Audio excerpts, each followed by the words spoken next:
Action! Okay, sir. May I have your name and contact number?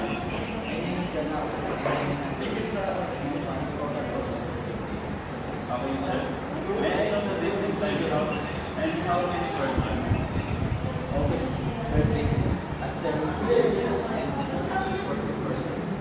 Okay, sir.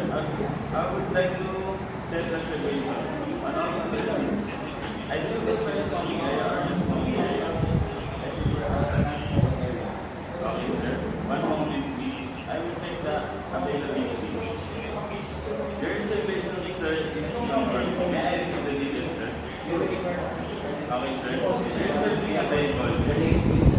Then, sir, your contact number is 791234567. Your date reservation in August 13, 7 p.m., 2 persons, and you prefer a non-smoking area. Is that right, sir? Yes. Okay, sir. Thank you. May I have a nice day, and I'm looking forward to seeing you. Ma'am, okay na po.